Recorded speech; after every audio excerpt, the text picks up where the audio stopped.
ប្រតិបត្តិព័ត៌មានកម្ពុជាទឹកសម្រាប់ថ្ងៃទី2ខែកុម្ភៈឆ្នាំ2026តាមបណ្ដាស្ថានីយជលសាស្ត្រទន្លេមេគង្គស្ទឹងត្រែងថ្ងៃនេះទឹកមានកម្ពស់ 2.97 សង់ទីម៉ែត្រទាបជាងថ្ងៃម្សិលមិញ 8 សង់ទីម៉ែត្រកម្រិតកម្ពស់ប្រុងប្រយ័ត្ន 10.70 សង់ទីម៉ែត្រទន្លេមេគង្គក្រចេះថ្ងៃនេះទឹកមានកម្ពស់ 8.11 សង់ទីម៉ែត្រទាបជាងថ្ងៃម្សិលមិញ 2 សង់ទីម៉ែត្រកម្រិតកម្ពស់ប្រុងប្រយ័ត្ន 22 ម៉ែត្រ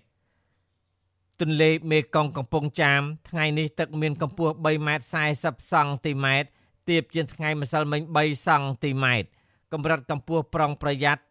15.20 សង់ទីម៉ែត្រទន្លេបាសាក់ចតុមុខថ្ងៃនេះទឹកមានកម្ពស់ 2.56 សង់ទីម៉ែត្រទាបជាងថ្ងៃម្សិលមិញ 11 សង់ទីម៉ែត្រកម្រិតកម្ពស់ប្រុងប្រយ័ត្ន 10.50 សង់ទីម៉ែត្រ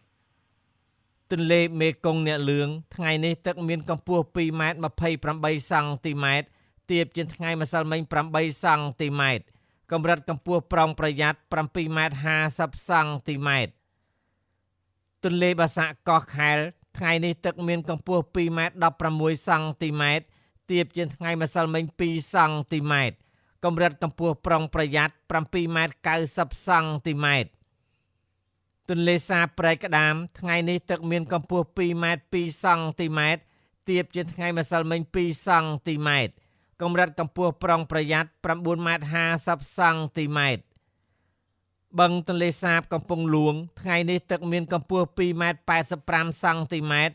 ទាបជាងថ្ងៃម្សិលមិញ 8 សង់ទីម៉ែត្រសូមជម្រាបជូនថាស្ថានីយជលសាស្ត្រទន្លេមេគង្គទន្លេសាបនិងទន្លេបាសាក់ទឹកបាននឹងកំពុងស្រកបន្តិចបន្តួចការផ្សាយរបស់ក្រសួងធនធានទឹកនិងឧតុនិយមថ្ងៃទី2ខែកុម្ភៈឆ្នាំ2026សូមអរគុណ